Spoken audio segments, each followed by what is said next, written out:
bagaimana caranya teman-teman bisa meningkatkan keterampilan.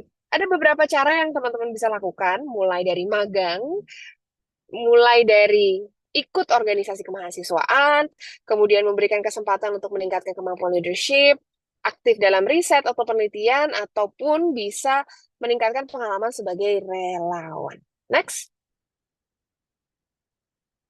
Dan yang terakhir adalah connections atau bagaimana teman-teman memupuk dan membangun relasi. Karena seperti yang teman-teman baca nih di slide yang saya buat, your network is your net worth. Jadi kalau misalnya kamu bermimpi ketika nanti bekerja punya gaji yang besar, bisa dapat kompensasi yang juga menggiurkan, salah satu caranya adalah dengan mengoptimalkan koneksi yang dimiliki. Mulai dari berteman dengan alumni, mengoptimalkan sumber informasi melalui daring, ataupun memiliki cara untuk bisa mengembangkan diri lewat bantuan pusat pengembangan karir yang ada di kampus. Selanjutnya, dan dari modal 3C tadi, teman-teman, sebenarnya modal tersebut bisa berjalan sempurna kalau teman-teman juga memiliki 8 kompetensi persiapan karir profesional, seperti yang saya tuliskan di sini. Tapi yang paling penting yang saya highlight tentu saja adalah kemauan untuk terus belajar, kemudian berkomunikasi. Yang ketiga adalah bagaimana kemudian kamu bisa memiliki kemampuan kepemimpinan, utamanya kepemimpinan bagi diri kamu sendiri. Yang keempat, selalu profesional dalam bekerja, menjaga integritas dan akuntabilitas. Yang kelima, mampu untuk bisa berpikir kritis. Terus yang keenam, mampu untuk bisa bekerja sama dalam tim. Ketujuh, inklusif dalam bekerja. Dan yang terakhir adalah selalu cakap dengan perkembangan teknologi. Next. Nah, tadi soal persiapan karir, simple aja, modalnya 3C, clarity, connections, dan juga competitiveness atau kompetensi. Dan yang kedua adalah proses rekrutmen yang ingin saya jabarkan. Selanjutnya, jadi teman-teman kalau misalnya kemudian kita bicara soal tahapan umum proses rekrutmen yang terjadi di sebuah perusahaan, sebenarnya ada tiga. Mulai dari teman-teman mengumpulkan CV, teman-teman menyeleksi berkas, pengecekan persyaratan, begitu ya. Terus kemudian kamu akan dihadapkan oleh wawancara, baik itu wawancara bersama user, bersama HR, bersama direksi. Dan yang ketiga adalah proses onboarding atau bagaimana kemudian teman-teman diperkenalkan di tempat baru itu, apa tugasnya, dan apa ekspektasinya. Namun, next, kalau kemudian kamu ingin masuk ke perusahaan BUMN atau perusahaan yang terafiliasi sama pemerintah, biasanya memang proses rekrutmen itu jauh lebih panjang. Mulai dari tes administrasi, ada tes saringan awal, kemudian ada tes lanjutan, ada wawancara user, HR, direksi. Jadi wawancara ini juga tidak sekali. Kemudian ada tes kesehatan, serta ada proses onboarding. Selanjutnya, nah, satu hal yang saya selalu katakan gitu ya, saya tuh suka mengibaratkan yang namanya proses melamar pekerjaan tuh ibarat lagi PDKT sama gebetan. Kenapa? Karena kita lagi pendekatan sama orang yang kita suka kan pasti kita tidak bisa memperlakukan setiap orang tuh sama gitu. Karena setiap orang tuh pasti punya kesukaan yang masing-masing, preferensinya masing-masing, cara pandangnya masing-masing gitu. Sehingga cara kita berkomunikasi atau mendekati dia juga kan pasti beda-beda dong, ya kan? Teman-teman bukan hanya stalking first account-nya, tapi bisa kalau bisa second account, third account, fourth account, semuanya dipakai gitu untuk bisa stalking dia. Makanya ketika kemudian kamu melamar kerja, sebenarnya juga prosesnya sama, cuma banyak hal yang kemudian tidak dilihat serius oleh ini gitu ya. Salah satunya adalah banyak kemudian kandidat itu yang buat lamaran kerja atau proses lamaran kerjanya itu disamakan ke semua perusahaan. Padahal hal tersebut nggak bisa sama gitu. Sehingga next, kalau kemudian teman-teman mau buat CV, saya rekomendasikan sebenarnya ini adalah hal-hal yang kemudian kamu bisa tuliskan gitu, mulai dari nama dan informasi kontak yang dapat dihubungi, kemudian ringkasan profil, latar belakang pendidikan, kemudian pengalaman kerja, pengalaman magang, kemampuan kepemimpinan, ada pengalaman organisasi, keterampilan dan pencapaian, dan juga skill. Dan pastikan juga ketika kamu membuat CV, CV-nya tersebut juga bukan CV yang sama untuk semua perusahaan gitu ya, tapi memang CV yang benar-benar tertuju spesifik ke perusahaan tertentu. Karena dengan begitu, tingkat kesempatan kamu untuk bisa diterima itu jauh lebih besar. Selanjutnya,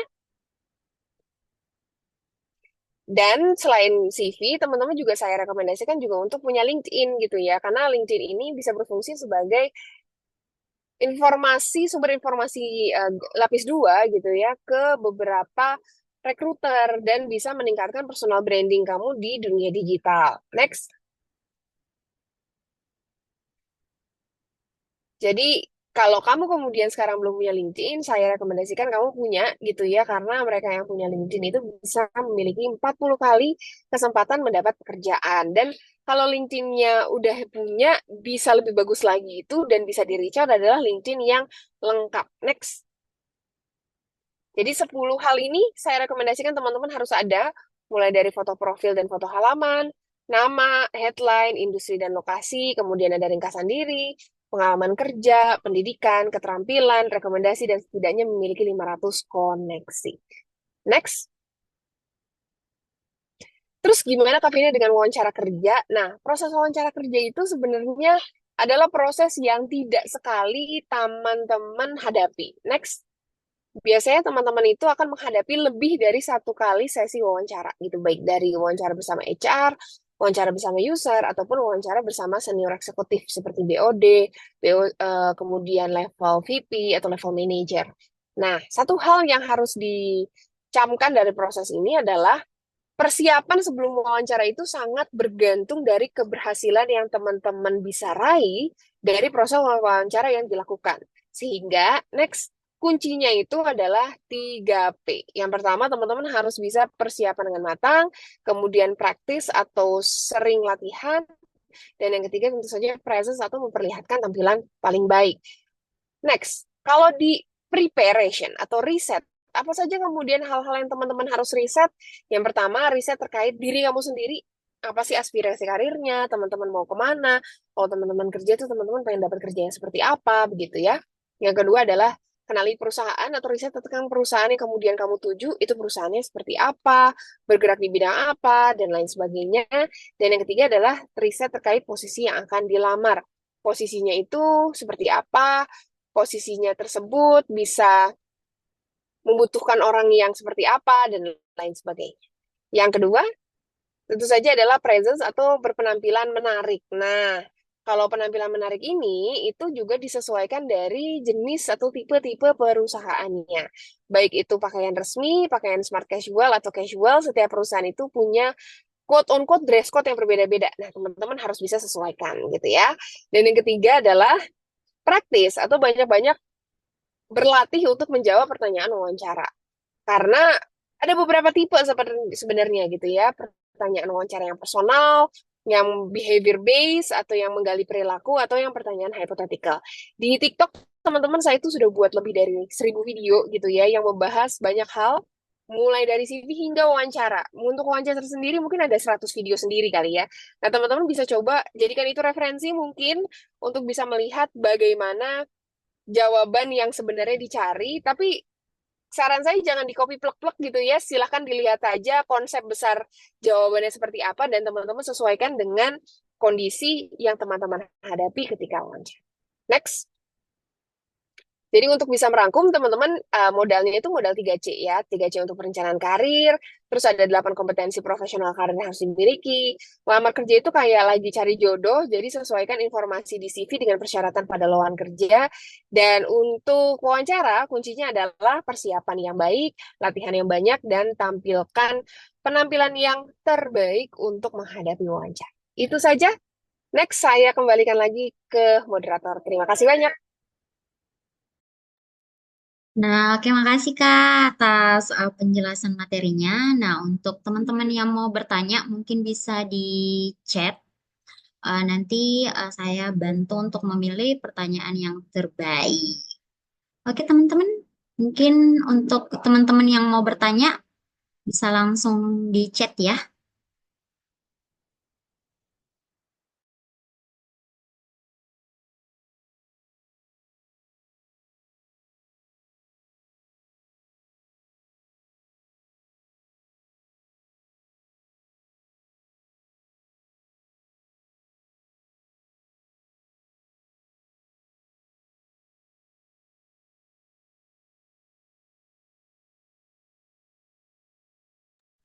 Ini Kak, ada beberapa pertanyaan dari beberapa teman-teman yang ingin bertanya. Nah, ini Kak, ada izin bertanya. Saya seorang mahasiswa pendidikan biologi yang merasa salah jurusan. Apakah saya Hmm, dapat mengikuti magang di luar konteks dari jurusan saya? Misalnya saya magang di museum atau instansi pemerintahan yang bergerak di bidang sejarah dan kebudayaan. Meskipun saya sendiri adalah pendidikan biologi. Oke iya, Kak? terima kasih pertanyaannya. Jawabannya sebenarnya kalau dari industri tempat perusahaan tempat kamu magang itu tentu saja pasti ada kesempatan. Tapi bukan tipe perusahaannya kayaknya yang harus dilihat, tapi kamu tuh mau kerja di bidang apa gitu. Jadi kalau misalnya sekarang, oh saya di biologi Kak jurusannya, tapi kemudian saya merasa bahwa itu bukan jurusan yang tepat buat saya. Kemudian saya ingin magang di posisi yang berbeda. Nah, teman-teman harus tahu dulu nih, bisa identifikasi posisi yang ingin dimasuki itu apa. Misalnya, kalau biologi itu cocoknya misal jadi guru atau jadi peneliti, saya nggak mau jadi guru, saya nggak mau jadi peneliti gitu ya, saya maunya jadi marketing. Nah, berarti posisi yang teman-teman cari ketika ingin magang itu adalah posisi marketing, misalnya seperti itu. Nah, untuk perusahaannya, teman-teman bisa jadi punya spesifikasi yang tadi gitu, misalnya yang di bidang kebudayaan, di bidang sejarah gitu. Coba aja lihat di situ ada yang dibuka posisi yang teman-teman inginkan nggak dan lain sebagainya. Jadi bukan jenis perusahaannya saja yang harus diidentifikasi, tapi posisi yang ingin teman-teman masuki juga teman-teman harus tahu. Setelah itu, apakah bisa langsung Kak crossing kalau memang teman-teman belum pernah punya portofolio mengerjakan project atau berperan sebagai seseorang yang posisinya ingin teman-teman isi itu memang agak sulit ya. Jadi saran saya mungkin di organisasi, mungkin di proyek perkuliahan, mungkin di momen di mana teman-teman bisa bantuin teman-teman bisnis gitu ya. Teman-teman bisa dulu lah pro bono jadi marketingnya. Misalnya teman-teman memang mau beralih jadi marketing gitu ya. Nah dari sana, dari pengalaman itu baru kamu bisa apply magang. Kira-kira seperti itu.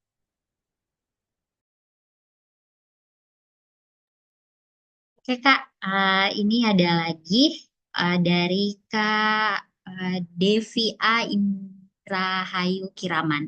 Nah, kenapa bisa melamar kerja seperti mencari jodoh? Bukannya jodoh sulit dicari. Lucu ya. Iya, makanya kan karena jodoh sulit dicari, pekerjaan juga sulit dicari gitu ya. Jadi kenapa saya buatkan analogi seperti itu? Karena dua-duanya sama-sama susah. Kenapa sama-sama susah? Karena kalau misalnya kita belum tahu kita maunya apa, kita juga nggak bisa tahu apakah ini cocok buat kita atau enggak. Kan gitu ya, karena kira-kira jodoh tuh atau pasangan tuh, kalau kita nggak tahu kita tuh sebenarnya orangnya seperti apa, dan kita juga nggak bisa melihat apakah memang orang seperti ini tuh cocok buat kita gitu. Jadi hal pertama kemudian yang memang teman-teman harus lihat bukan lihat kualitas pekerjaannya, tapi apakah memang ketika saya mengerjakan ini cocok buat saya gitu. Seperti halnya pekerjaan. Makanya tadi langkah pertama yang kemudian kamu harus lakukan ya menemukan clarity. Baru setelah menemukan clarity itulah kamu bisa meningkatkan kompetensi dan memperluas koneksi.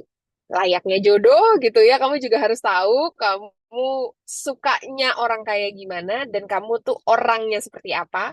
Dari situlah kemudian kamu baru melihat mana orang yang seperti itu dan memperluas koneksi. Jadi analoginya disamakan.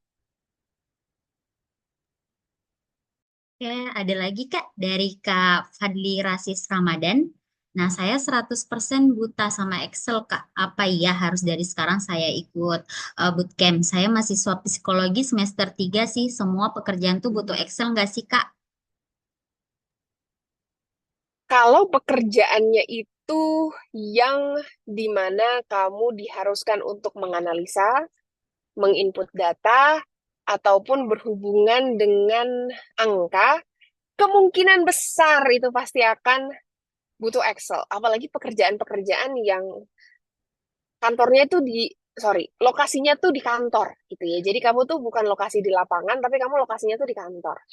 Kemungkinan besar kamu akan butuh keterampilan Excel.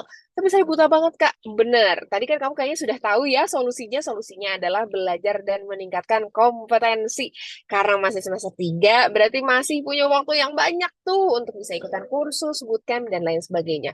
Mungkin nggak harus bootcamp, karena kalau bootcamp itu mahal ya biayanya. Teman-teman bisa coba dulu untuk lihat mana nih kira-kira teman saya yang di kampus yang memang udah bisa Excel, mau nggak ya ngajarin saya secara pro bono gitu ya. Misalnya bisa dari situ dulu, nanti lama-kelamaan ketika teman-teman sudah mulai mahir, sudah mulai pandai, sudah mulai bisa menggunakannya, dan ada uang serta waktu untuk bisa membeli kursus yang lebih advance, baru itu bisa dilakukan. Kira-kira gitu.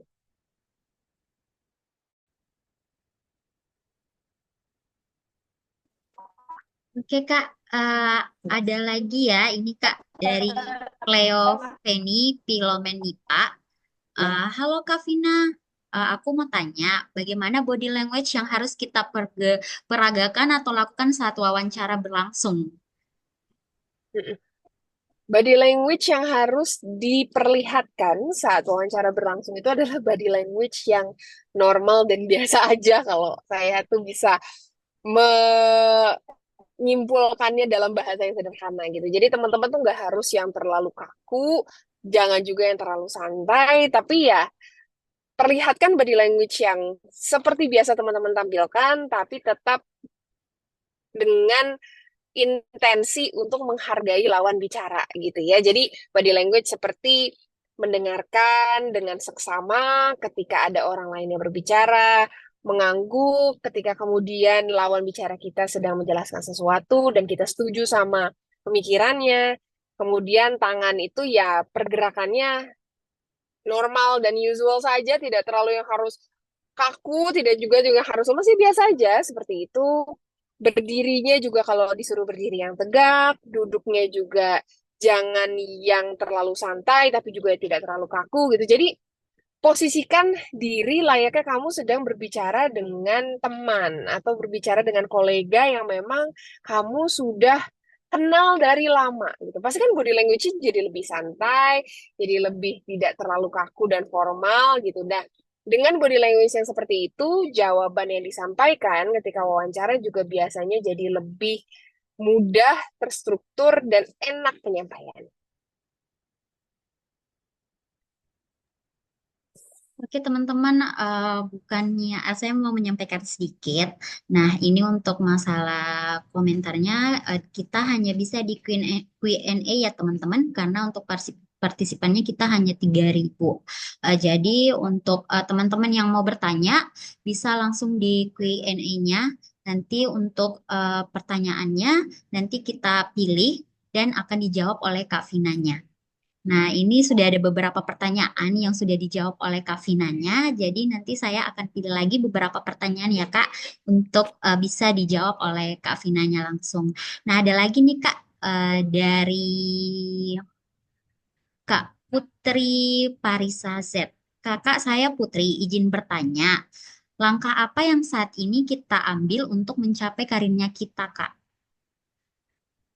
Sepertinya tadi sudah saya jelaskan dengan sangat detail ketika materi. Saya kasih ada 3 modal dan juga 8 kompetensi.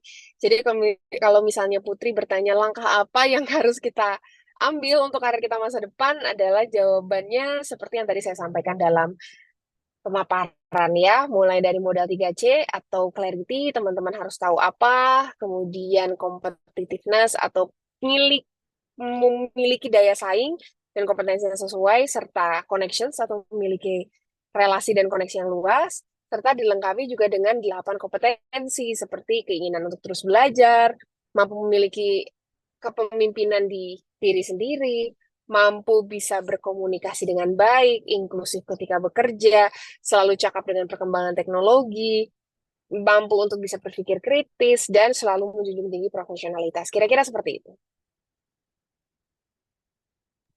Oke, mungkin Kak Putri sudah terjawab ya Kak. Dari Kak Vinanya, ada lagi nih Kak, dari Kak Namira, dari Kak Namira Andini. Eh, Kak, jika ingin magang, apakah wajib menggunakan portofolio sedangkan kita tidak punya pengalaman yang berkesan sesuai bidang yang dipilih? Kalau memang diminta portofolio, silahkan dipersiapkan. Tapi setahu saya memang tidak semua posisi itu meminta portofolio.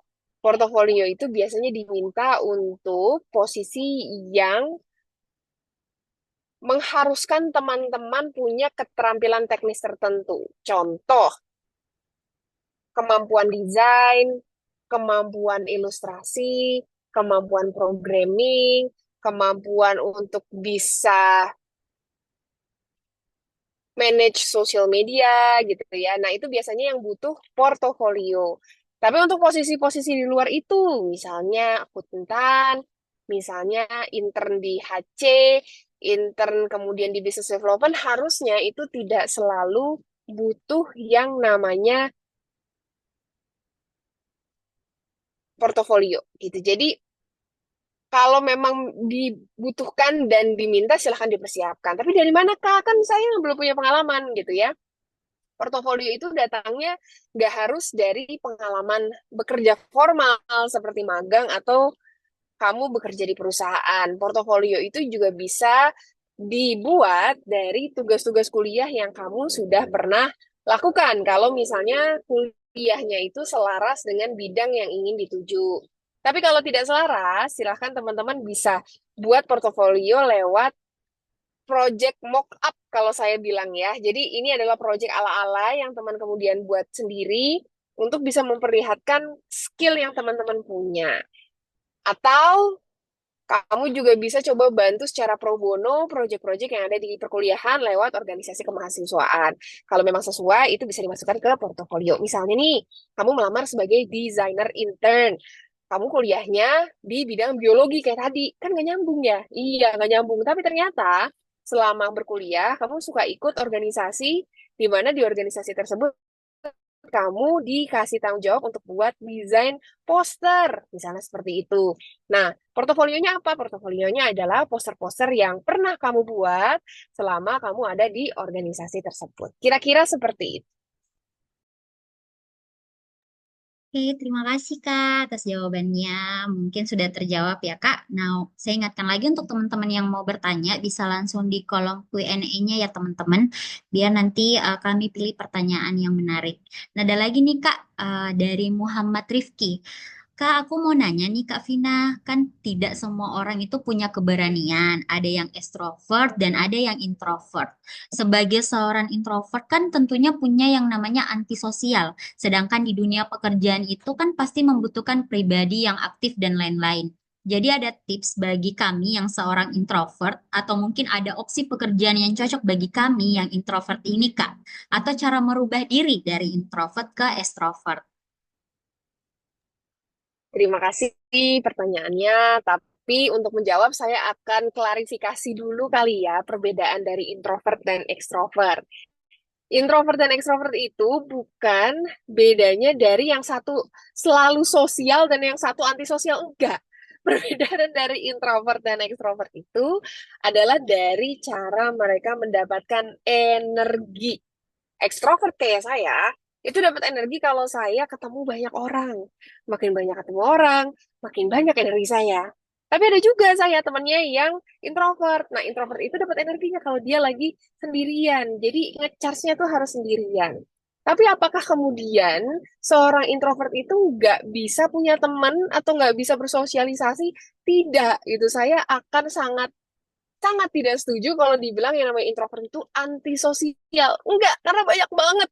Contohnya, dia introvert, dia itu kerjanya jadi politisi, atau dia kerjanya jadi menteri, atau dia bahkan bisa jadi seorang public figure terkenal, padahal dia introvert, yang kerjanya tuh ketemu orang, gitu ya.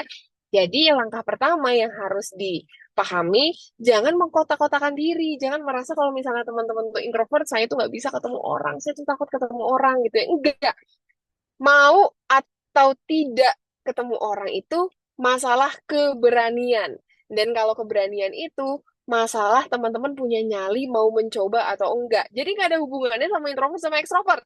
Ya, jadi ibaratnya kamu mau apa enggak, kamu berani atau enggak gitu ya. Jadi nggak ada hubungannya bisa punya teman itu sama introvert atau ekstrovert. Menurut saya tuh nggak bisa dikorelasikan seperti itu.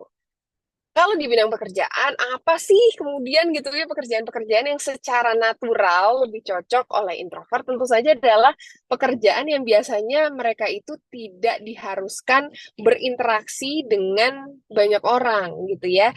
Jadi interaksinya mungkin sama mesin, interaksinya mungkin sama data, interaksinya mungkin sama laporan gitu ya. Jadi pekerjaan seperti akuntan, pekerjaan seperti IT itu biasanya adalah pekerjaan-pekerjaan yang lumayan cocok gitu dikerjakan sama mereka yang harusnya tuh lebih banyak ngutak-ngatiknya tuh di komputer gitu, bukan ngutak-ngatik berinteraksinya sama orang. Tapi apakah kemudian mereka akan kerjanya sama komputer aja? Enggak dong. Karena kalau misalnya teman-teman karirnya mau naik, ya teman-teman harus bisa ngobrol sama orang, berkolaborasi sama orang, bekerja sama orang, dan lain sebagainya.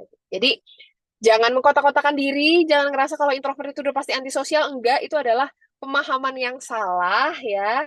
Dan kemampuan kita untuk bisa menjalin relasi dan koneksi itu bukan dipengaruhi sama introvert dan ekstrovert, tapi dipengaruhi sama mau atau enggaknya kamu.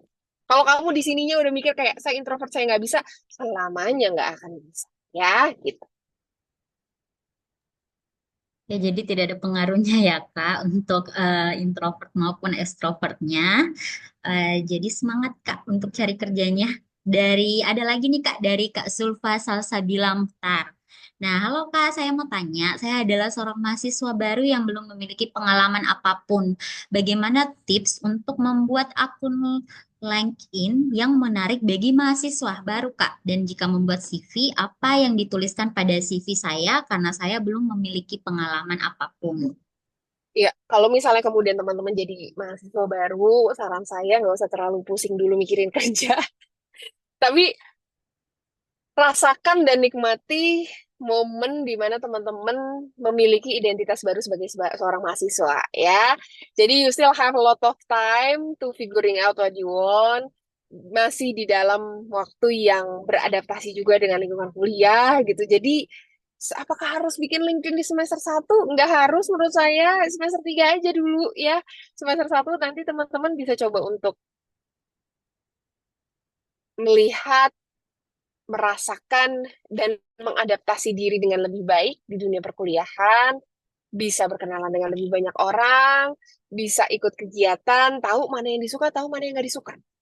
Ketika udah tahu itu, baru deh teman-teman bisa mulai untuk buat LinkedIn, mulai untuk bisa mempersiapkan CV, karena biasanya nanti semester 5 harus magang gitu ya.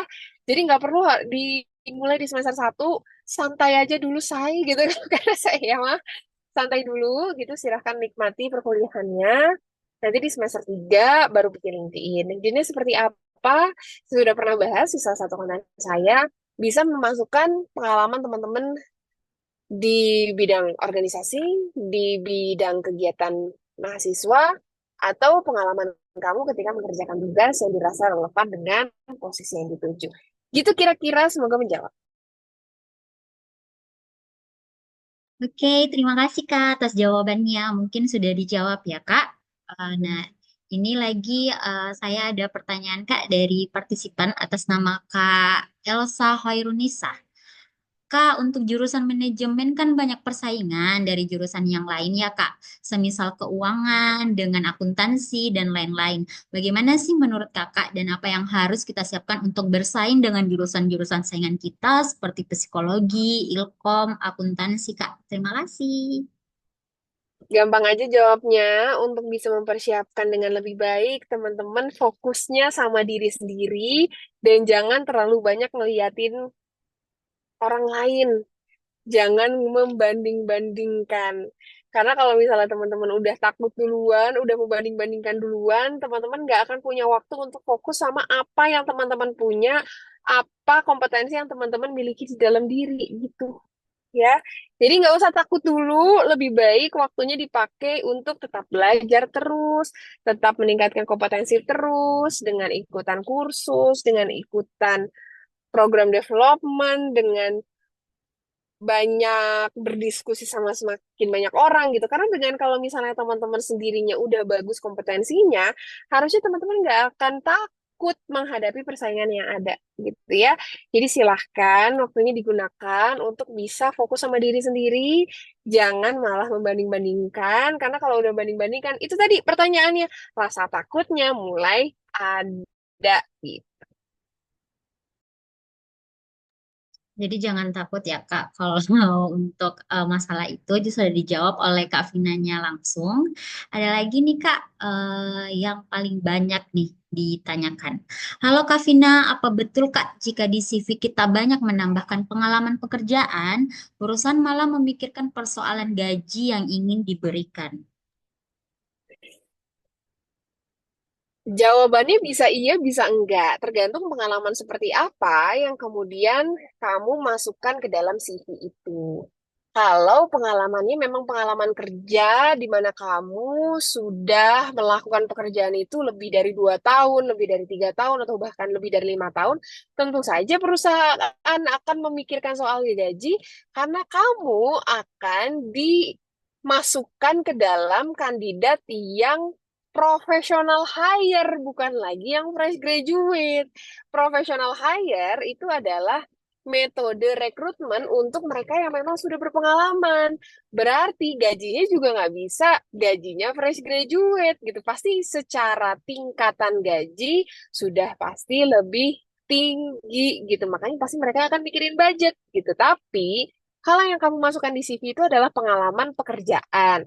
Tapi pengalaman pekerjaannya itu misalnya cuma magang selama 6 bulan atau cuma bekerja sebagai staff selama 1 sampai 2 tahun, ya harusnya kamu itu masih bisa masuk ke dalam ranah fresh graduate atau early careers ya, atau pegawai-pegawai yang memang baru masuk ke dunia kerja. Secara remunerasi, secara gaji harusnya tidak akan terlalu jauh gitu. Jadi apakah saya nantinya nggak usah masukin sebagai macam pengalaman, Kak? Nanti malah saya di itu nggak usah, pokoknya masukin aja yang menurut kamu memang relevan ya. Kalau itu pekerjaannya udah jadi rezeki kamu, itu pasti akan ke kamu kok. Nggak usah terlalu banyak overthinking.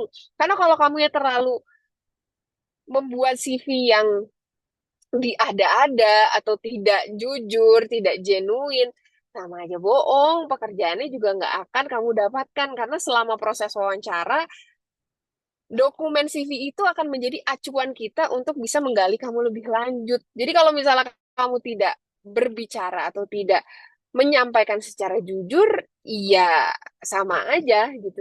Di wawancara juga nggak akan lolos. Oke, makasih ya Kak atas jawabannya. Nah, mungkin untuk kalian yang punya banyak pengalaman bisa dimasukkan untuk yang relevannya. Nah, ada lagi Kak dari Nur Hikmah. Nah, ini yang paling banyak juga nih Kak. Kak, apakah lulusan universitas negeri dengan swasta itu sama saja di pandangan perusahaan untuk keterima kerja, apalagi universitas swasta yang tidak berakreditasi A? Kalau saya, pandangan saya sebagai seorang HR, setiap kandidat itu punya kapasitas dan pengalaman yang sama untuk bisa mendapatkan posisi yang mereka inginkan.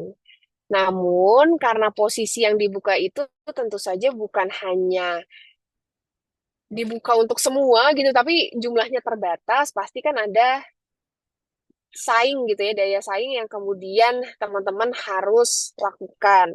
Nah, apakah kemudian lulusan yang swasta itu dipandang sebelah mata?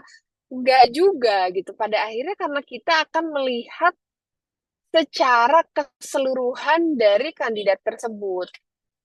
Bukan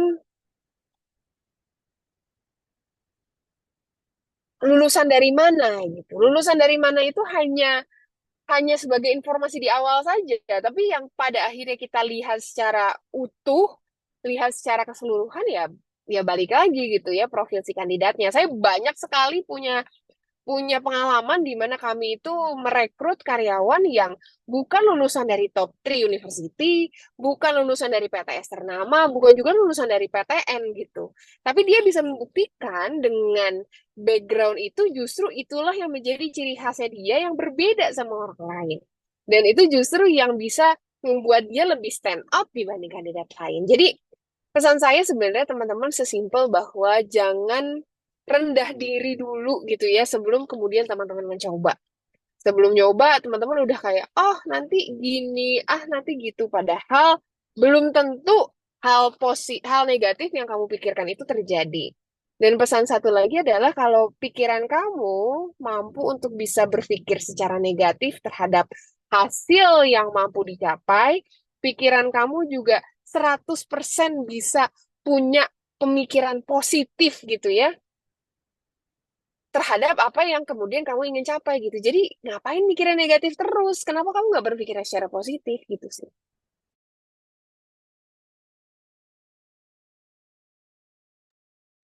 Oke Kak, terima kasih. Nah, oke teman-teman saya ingatkan lagi ya untuk chatnya itu tidak kami nonaktifkan, tapi itu memang tidak bisa karena ini webinar ya teman-teman. Jadi hanya bisa di 3.000 partisipan. Jadi kita hanya bisa bertanya di Q&A-nya saja. Jadi untuk kalian yang mau bertanya bisa langsung di Q&A nanti kami pilih. Nah, ini Kak, ada lagi pertanyaannya Kak dari Kak Citra Dwi Kartika Simin. Hai Kak Vina, saya dari jurusan pertambangan. Saya mau nanya dong Kak, gimana caranya mempersiapkan diri sebelum bekerja di lapangan yang beresiko tinggi, khususnya di dunia pertambangan ya Kak? Terima kasih, pertanyaannya bagus sekali. Jawabannya, teman-teman bisa melengkapi diri dengan pengetahuan di bidang safety. Jadi untuk beberapa industri yang memang itu high risk gitu ya, risikonya tinggi, apalagi teman-teman tuh harus berada di lapangan, pengetahuan terhadap safety atau apa ya keselamatan kerja ya itu memang sangat penting gitu. Jadi silahkan mulai dari sekarang teman-teman bisa coba belajar tuh soal safety, apalagi kemudian kamu keinginannya pengen jadi engineer gitu ya di dunia pertambangan, itu tentu pasti sangat berguna karena bukan hanya nanti bisa mendongkrak nilai kamu sebagai seorang kandidat udah paham safety, tapi juga kamu akan bisa mengaplikasikan ilmu itu ketika masuk ke dunia yang penuh resiko atau tinggi resikonya, seperti layaknya dunia pertambangan atau airline. Oke, teman-teman yang belum bertanya bisa langsung di kolom Q&A-nya ya. Dan pertanyaan-pertanyaannya akan dijawab oleh Kak Vina dan sudah beberapa ya dijawab ya Kak. Mungkin bisa mewakili teman-teman yang masih bingung dan sudah beberapa dijawab oleh Kak Vinanya. Ada lagi nih Kak dari tanpa nama nih. Kak, bagaimana cara seseorang membangun personal brandingnya yang dimana seseorang tersebut tidak ingin terekspor di media sosial? Kalau misalnya memang tidak mau terekspos di media sosial dan personal branding itu sebenarnya ingin dibangun bagi mereka hanya untuk kebutuhan dunia profesional, maka saran saya nggak usah bangun personal branding itu di Instagram ataupun di TikTok. Silahkan bangun personal brandingnya di LinkedIn. Makanya dari tadi kalau ngomongin soal dunia profesional yang saya rekomendasikan itu ya LinkedIn. Karena LinkedIn itu menjadi salah satu platform yang paling pas kalau kamu memang ingin personal brandingnya diketahui secara dunia profesional. Apakah harus di Instagram juga? Enggak. Kalau di LinkedIn sudah punya, itu menurut saya sudah cukup. Nanti yang di Instagram dan di TikToknya silahkan kamu private juga nggak masalah. Oke, terima kasih Kak atas jawabannya. Jadi untuk yang tidak mau terekspos bisa di private ya Kak, biar lebih misterius. Nah, ada lagi nih Kak dari Kak Arbi Fauzi. Kak, saya ingin bertanya, apa sih yang perlu kita persiapkan, terutama bagi saya mahasiswa baru nantinya, supaya merasa percaya diri di dunia kerja, yang mana lebih penting, apakah akademik atau organisasi Kak? Mana yang lebih penting antara akademik dan organisasi? Tentu saja dua-duanya harus berjalan beriringan, seimbang, dan bisa berkontribusi kedua hal yang berbeda juga gitu ya. Kalau akademik tentu saja akan berkontribusi ke pengetahuan teknis yang kamu punya. Kalau organisasi akan berkontribusi ke kemampuan non teknis yang kamu bisa miliki. Jadi, apakah kemudian harus ada satu yang lebih tinggi dibanding yang lain? Balik lagi tergantung prioritasnya mau yang mana. Tapi kalau saya merekomendasikan, ya dua-duanya harus bisa berjalan beriringan, karena dua-duanya itu akan saling melengkapi satu sama lain. Apa yang harus dipersiapkan biar tetap pede? Balik lagi, selain bisa menjelaskan dan menyeimbangkan dua faktor tadi, jangan terlalu banyak banding-banding gitu ya, jangan terlalu banyak membandingkan diri sama orang lain, tapi gunakanlah waktunya untuk bisa meningkatkan kemampuan sehingga satu-satunya sosok yang kamu perlu banding-bandingkan itu adalah diri kamu versi kemarin. Kira-kira gitu.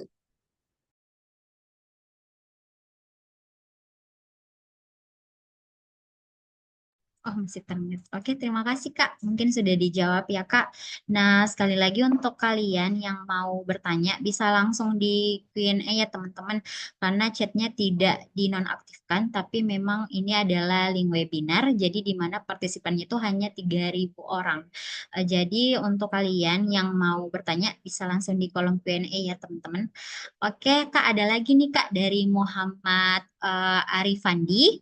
Kak Vina, saya Arif, seorang mahasiswa pendidikan bahasa Inggris semester 1. Dan pertanyaannya aku adalah, apakah cukup worth it untuk mulai mencari info magang? Terkhususnya saya sangat berminat magang di remote dengan bidang sebagai translator. Kalau remote saya nggak tahu itu ada magangnya atau enggak ya. Karena kalau misalnya pekerjaan remote itu biasanya akan langsung bekerja secara full time itu atau penuh waktu. Tapi kalau kamu mau melakukannya tidak sesering itu ya silahkan saja. Apakah kemudian perlu melakukan itu? Ya silahkan kalau kamu memang mau. Konsekuensinya asal mau diterima dengan baik. Apa konsekuensinya? Konsekuensinya adalah kalau kamu magang atau kamu bekerja paruh waktu, seringkali kamu harus mampu menyeimbangkan waktu dengan waktu kuliah. Ya kalau pada akhirnya memang bisa, kenapa enggak gitu. Kalau dari saya sih gitu. Oke, terima kasih Kak atas jawabannya. Ini Kak ada lagi dari Kak Arya Pratama Suniar. Kalau Kak, saya ingin bertanya, terkadang itu ekspektasi memang tidak sesuai realita ya Kak, dan bahkan sebagian orang tidak ingin memikirkan ekspektasi dan lebih mengarah atau membayangkan hal-hal yang negatif. Bagaimana sih Kak cara menghadapi situasi tersebut?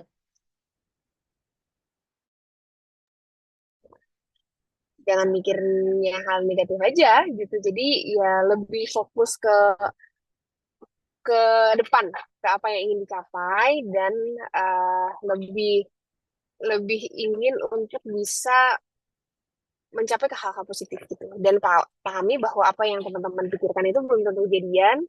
Jadi kalau kemudian kamu mampu berpikir secara negatif, kamu juga bisa punya kemampuan seutuhnya untuk berpikir secara positif gitu. Jadi ya lakukan hal itu aja sih kalau dari aku.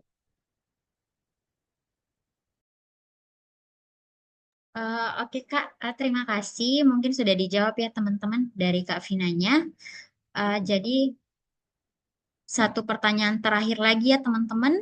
Saya akan pilih satu pertanyaan terakhir lagi untuk dijawab oleh Kak Vinanya. Oke, mungkin saya kasih 1 menit untuk muncul di Q&A ya. Untuk siapa yang bisa saya pilih dari Oke, sudah ada dari Kak Ismail. Nah, pertanyaan terakhir nih. Kak Ismail beruntung nih. Dari sekian banyak pertanyaan terakhir, Kak Ismail yang saya pilih. Oke, Kak izin tanya. Saya seorang mahasiswa yang berkuliah sambil bekerja, Kak. Oh, jadi dia kuliah sambil kerja ya, Kak.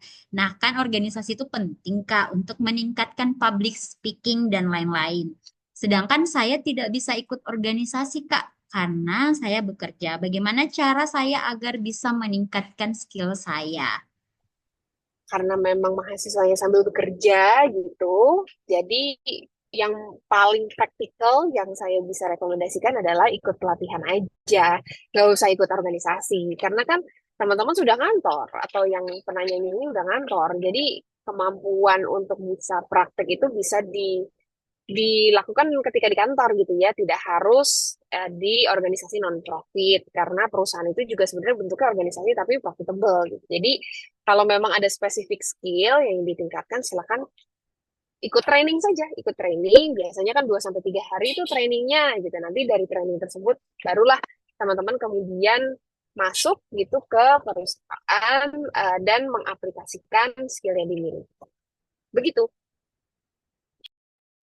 Oke, mungkin sudah terjawab ya Kak Ismail dari Kak Vinanya langsung. Oke, terima kasih teman-teman atas pertanyaannya yang telah ditanyakan oleh Kak Vina.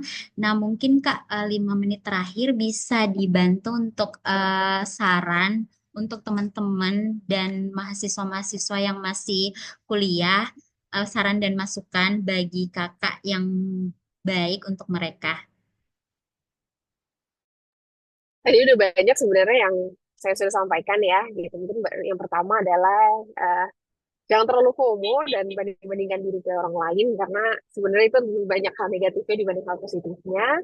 Dan yang kedua, saya juga selalu ingatkan satu-satunya orang yang teman-teman harus banding-bandingkan itu adalah diri kamu versi kemarin. Dimana kemudian kamu bisa menjadi pribadi yang lebih baik. Dan yang ketiga, kalau kemudian kamu ingin menjadi pribadi yang beruntung, pahami bahwa yang namanya keberuntungan itu adalah manifestasi dari persiapan bertemu dengan kesempatan gitu. Jadi kalau misalnya mau makin beruntung, bukan kesempatan yang selalu ditunggu, tapi persiapannya makin dipertajam. Kira-kira kayak gitu. Semangat terus ya. Terima kasih loh sudah mengundang. Oke, terima kasih Kak atas sarannya. Terima kasih teman-teman. Nah, kami selaku panitia dari webinarnya Kak Vina Mulyana, terima kasih atas partisipasi kalian untuk mau mendengarkan ilmu dari Kak Vinanya. Terima kasih Kak atas waktunya, terima kasih atas ilmunya. Dadah teman-teman.